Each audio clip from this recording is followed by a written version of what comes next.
नमस्कार, KP news 24/7 में आपका स्वागत है। मैं हूं अश्विनी आपके साथ। चलिए एक नजर डालते हैं आज की सुर्खियों पर। कर्नाटक के बीजेपी नेता मल्लिकय्या गुत्तेदार कांग्रेस में हुए शामिल। मुख्यमंत्री सिद्धरामैया और उप मुख्यमंत्री डीके शिवकुमार रहे उपस्थित। कर्नाटक के कोडगु में चुनाव प्रचार के दौरान हिट एंड रन दुर्घटना में बीजेपी कार्यकर्ता की हुई मौत।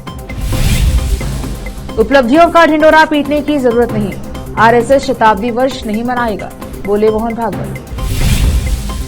नागालैंड के 6 जिलों में अलग प्रशासन या राज्य की मांग को लेकर लगभग 0% मतदान।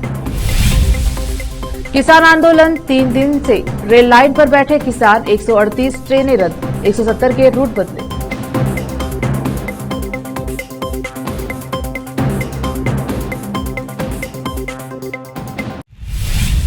अब समाचार विस्तार से। पूर्व मंत्री और भाजपा नेता मल्लिकय्या गुत्तेदार शुक्रवार को कांग्रेस में शामिल हो गए। कलबुर्गी जिले के अफजलपुर से 6 बार के विधायक अपने भाई नितिन गुत्तेदार के भाजपा में शामिल होने से नाराज हैं। 2023 के विधानसभा चुनाव में कांग्रेस के एमवाई पाटिल ने सीट जीती थी, जिसमें मल्लिकय्या गुत्तेदार नितिन के बाद तीसरे स्थान पर रहे थे, जिन्होंने निर्दलीय के रूप में चुनाव लड़ा था। 67 वर्षीय मल्लिकय्या गुत्तेदार अपने भाई के इस कदम के बाद भाजपा के दिग्गज नेता और पूर्व मुख्यमंत्री बीएस येदियुरप्पा और उनके बेटे बीवाई विजेंद्र, जो भाजपा के प्रदेश अध्यक्ष हैं, की आलोचना कर रहे थे।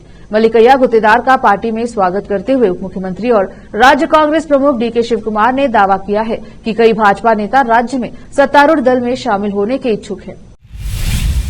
मीडिया रिपोर्ट्स के अनुसार कर्नाटक के कोडगु में लोकसभा चुनाव के लिए प्रचार के दौरान एक कार की चपेट में आने से एक भाजपा कार्यकर्ता की मौत हो गई। यह घटना कुशलानागर तालुके के वलनूर गांव में हुई और एक व्यक्ति को गिरफ्तार किया गया। पार्टी के नेता और कार्यकर्ता कड़ी कार्यवाही की मांग को लेकर कोडगु पुलिस स्टेशन के बाहर धरना दे रहे हैं। कोडगु एसपी ने कहा कि आईपीसी की धारा 302 हत्या के तहत 3 लोगों के खिलाफ एफआईआर दर्ज की गई है। राष्ट्रीय स्वयंसेवक संघ आरएसएस के प्रमुख मोहन भागवत ने बृहस्पतिवार को कहा कि आरएसएस 2025 में अपना शताब्दी वर्ष नहीं मनाएगा, क्योंकि उसका अपनी उपलब्धियों का ढिंढोरा पीटने का इरादा नहीं है। एक पुस्तक के विमोचन के अवसर पर भागवत ने कहा कि जब 1925 में नागपुर में आरएसएस का गठन हुआ था, तब पदाधिकारियों को कड़े विरोध, संसाधनों की कमी और लोगों को जोड़ने में कठिनाई का सामना करना पड़ा था। उन्होंने कहा कि किसी भी हालत में स्वयंसेवकों को अपना काम करते रहना चाहिए। भागवत ने कहा कि आरएसएस का शताब्दी वर्ष मनाने की कोई जरूरत नहीं है। संघ इसे संगठन का अहंकार बढ़ाने के लिए नहीं कर रहा है।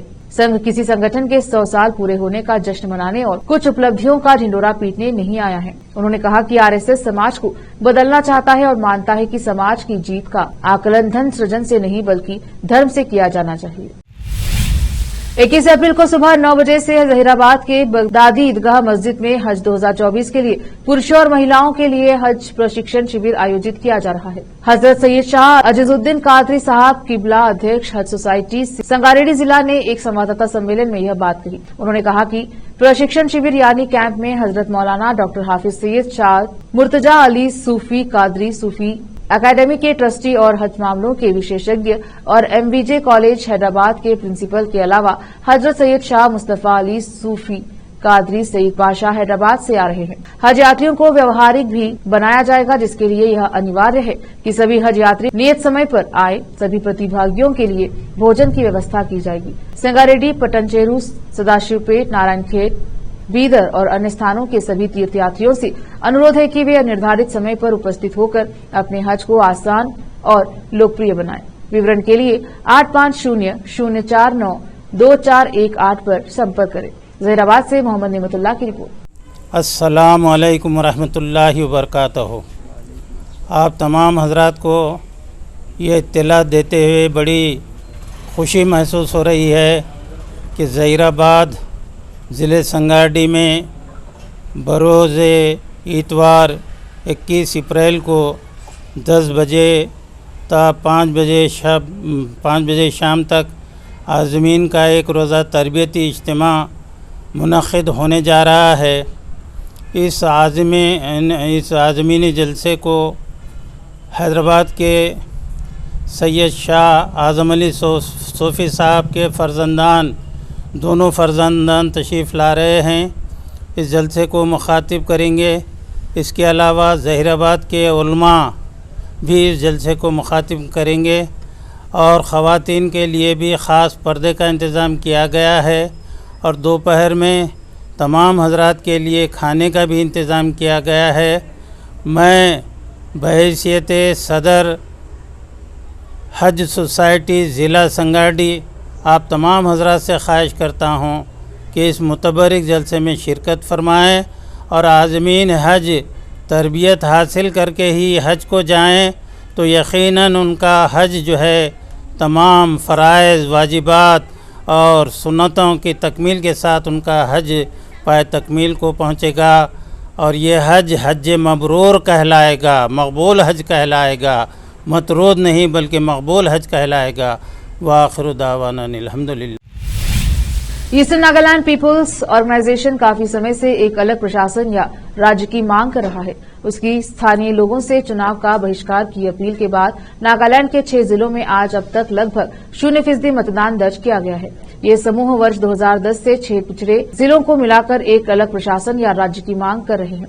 उत्तर पूर्वी राज्य के मुख्य चुनाव अधिकारी ने चुनावी प्रक्रिया को बाधित करने के लिए ENPO को नोटिस जारी किया है। एक बयान में शीर्ष चुनाव अधिकारी ने कहा कि समूह ने आम चुनाव में मतदान करने के लिए पूर्वी नागालैंड क्षेत्रों में रहने वाले लोगों के स्वतंत्र अभ्यास में हस्तक्षेप करके अनुचित प्रभाव डालने का प्रयास किया था। अधिकारी ने कहा कि इसलिए NEPO को कारण बताने का निर्देश दिया जाता है कि भारतीय दंड संहिता की धारा 171C की उपधारा के तहत कार्यवाही क्यों नहीं शुरू की जानी चाहिए। रुकते हैं छोटे से ब्रेक के लिए, जल्द लौटेंगे ब्रेक के बाद।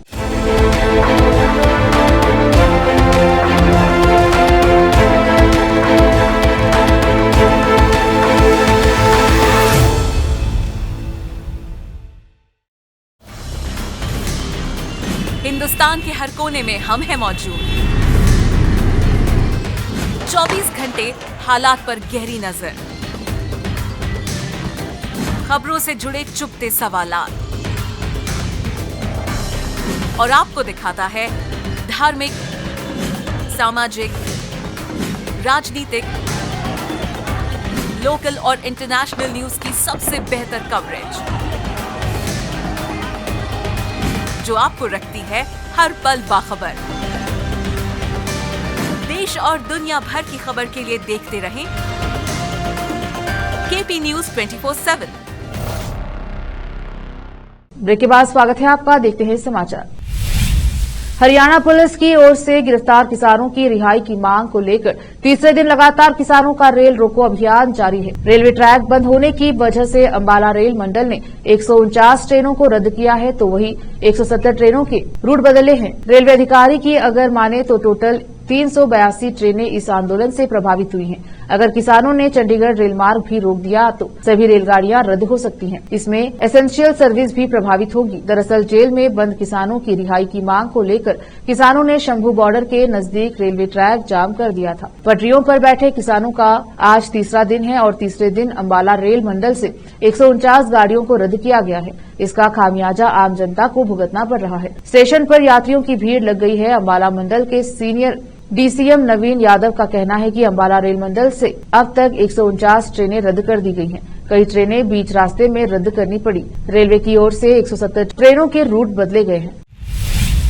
प्रधानमंत्री नरेंद्र मोदी ने शुक्रवार को अमरोहा में भाजपा प्रत्याशी कंवर सिंह तंवर के समर्थन में चुनावी सभा को संबोधित किया। इस दौरान अपने संबोधन में उन्होंने क्रिकेट खिलाड़ी मोहम्मद शमी की जमकर तारीफ की। दरअसल मोहम्मद शमी अमरोहा के ही रहने वाले हैं। ऐसे में पीएम मोदी ने अमरोहा में आकर शमी का भी जिक्र किया है।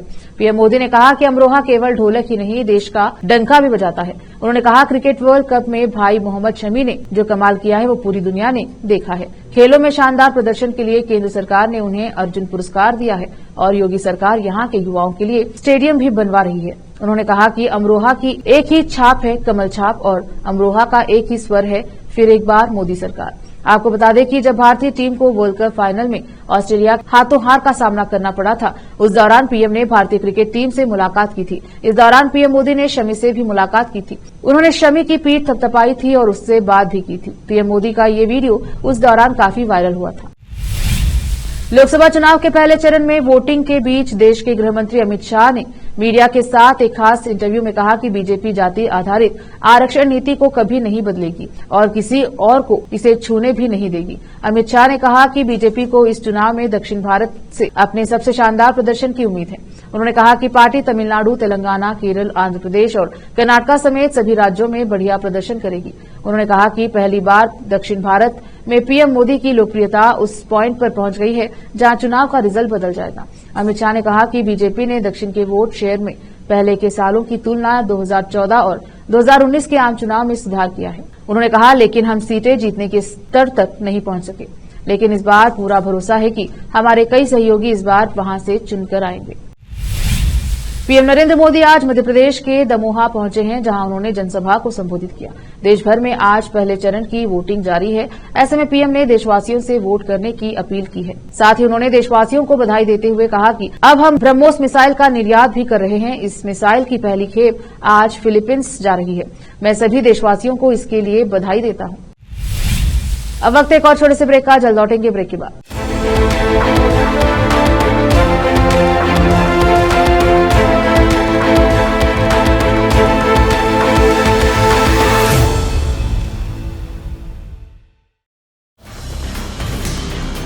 हिंदुस्तान के हर कोने में हम हैं मौजूद। 24 घंटे हालात पर गहरी नजर, खबरों से जुड़े चुपते सवालात, और आपको दिखाता है धार्मिक, सामाजिक, राजनीतिक, लोकल और इंटरनेशनल न्यूज की सबसे बेहतर कवरेज, जो आपको रखती है हर पल बाखबर। देश और दुनिया भर की खबर के लिए देखते रहें केपी न्यूज 24/7। ब्रेक के बाद स्वागत है आपका। देखते हैं समाचार।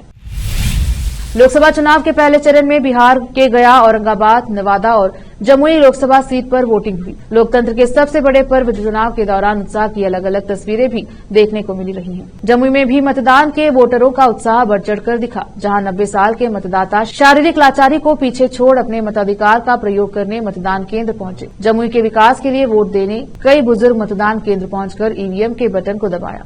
ऐसे बुजुर्ग परिवार के किसी सदस्य के साथ मतदान केंद्र पर पहुंचकर लोकतंत्र के महापर्व में अपनी भूमिका निभाई है। बुजुर्ग ही नहीं, जमुई जिले के कई मतदान केंद्रों पर युवा वोटर भी बढ़ चढ़कर मताधिकार का प्रयोग करने के लिए बूथ पर पहुंचे। जमुई जिला मुख्यालय के आदर्श मतदान केंद्र पर शैलेश दुबे का पूरा परिवार वोट देने पहुंचा। परिवार के 4 लोग एक साथ जब वोट देकर मतदान केंद्र से बाहर निकले तो मतदान कर्मियों ने उन लोगों को गुलाब का फूल देकर सम्मानित भी किया। तमिलनाडु भाजपा प्रमुख और कोयम्बटूर निर्वाचन क्षेत्र से पार्टी के उम्मीदवार के अन्नामलई का स्टेटमेंट सामने आया है। उन्होंने कहा है कि तमिलनाडु के लोग पीएम मोदी के साथ हमें विश्वास है, हमारी पार्टी मजबूत है और लोग हमारे साथ, और 4 जून एनडीए के लिए एक ऐतिहासिक परिणाम होगा। कर्नाटका में हम इस बार क्लीन स्वीप की उम्मीद कर रहे हैं। तेलंगाना में बीजेपी नंबर 1 पार्टी होगी। तमिलनाडु इस बार बहुत बड़ा शानदार परिणाम देगी। वोट शेयर में बढ़ोतरी होगी। द्रविड़ राजनीति का समय खत्म हो गया है। आखिर में फिर एक बार देखते हैं मुख्य समाचार। कर्नाटका के बीजेपी नेता मल्लिकैया गुत्तेदार कांग्रेस में हुए शामिल। मुख्यमंत्री सिद्धरामैया और उप मुख्यमंत्री डीके शिवकुमार रहे उपस्थित। कर्नाटका के कोडगु में चुनाव प्रचार के दौरान हिट एंड रन दुर्घटना में बीजेपी कार्यकर्ता की हुई मौत। उपलब्धियों का ढिंडोरा पीटने की जरूरत नहीं, आरएसएस शताब्दी वर्ष नहीं मनाएगा, बोले मोहन भागवत। नागालैंड के 6 जिलों में अलग प्रशासन या राज्य की मांग को लेकर लगभग 0% मतदान। किसान आंदोलन 3 दिन से रेल लाइन पर बैठे किसान, 138 ट्रेनें रद्द, 170 के रूट बदले।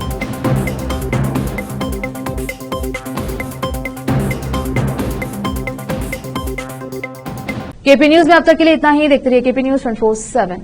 धन्यवाद।